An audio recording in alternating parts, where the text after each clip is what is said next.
बहू रात को छत पर जाकर क्यों मोबाइल चलाती है? और बताओ मेनका, आज घर आने का मौका कैसे मिल गया? नमिता ने अपनी पड़ोसन मेनका से पूछा, जो कि उसके घर से बस 2-3 घर ही दूर पर रहती थी। अक्सर बाहर मिल जाने पर बात हो जाती, लेकिन कभी घर नहीं आती। बस ऐसे ही, और कुछ बात भी पूछनी थी तुमसे। मेनका अगल बगल झांकते हुए बोली, हाँ हाँ क्यों नहीं, बस फटाफट 2 कप चाय बना लाती हूँ, फिर चाय की चुस्कियों के बीच में इत्मीनान से बात करती हूँ। इतना कहते हुए नमिता फटाफट रसोई में जाकर 2 कप चाय बना लाई। अब बताओ क्या बात है? नमिता मेनका के हाथ में चाय का कप पकड़ाते हुए बोली। नमिता, क्या बहू घर पर नहीं है? मेनका ने फिर अगल बगल दाएं बाएं झाँक कर पूछा। नहीं, वो घर पर नहीं है, अपनी सहेली से मिलने जरा उसके घर तक गई है। तुम बताओ कि क्या बात करना चाह रही थी?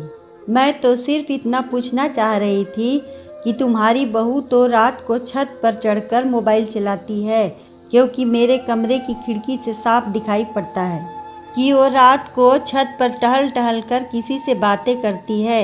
नई नवेली बहू का इस तरह छत पर बातें करना अच्छा नहीं लगता। मेनका ने चाय का घूंट भरते हुए कहा।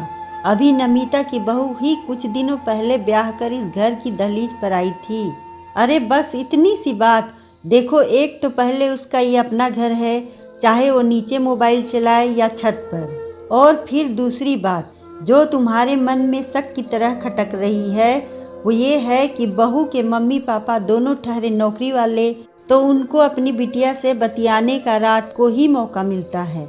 अब रात को घर के सब लोग इकट्ठे होते हैं और सब कचर पचर बातें करते हैं।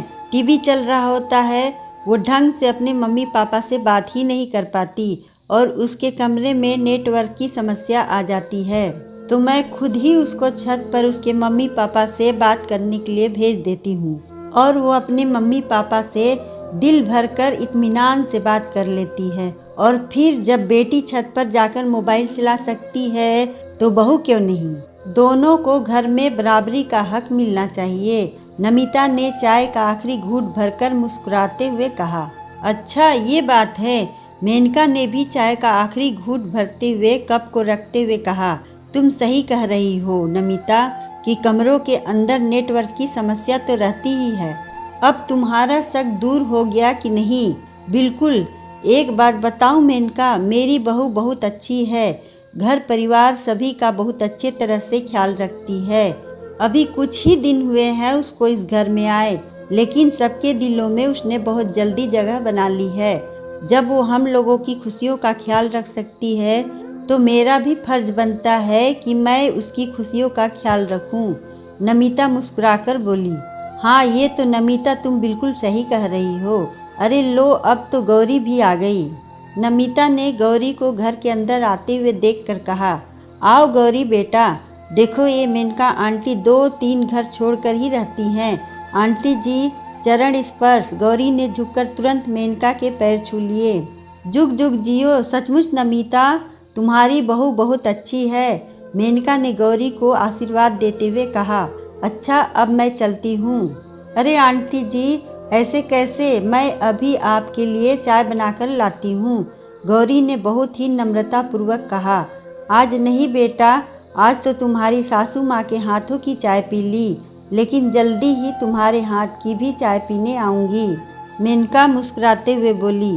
जी आंटी जी, ज़रूर। गौरी ने फिर से मेनका के चरण स्पर्श कर लिए और मेनका दोबारा आने का वादा करके चल दी। अगर आपको कहानी अच्छी लगे तो वीडियो को लाइक करें, चैनल को सब्सक्राइब करें और कमेंट में बताएं कि आपको कहानी कैसी लगी। धन्यवाद।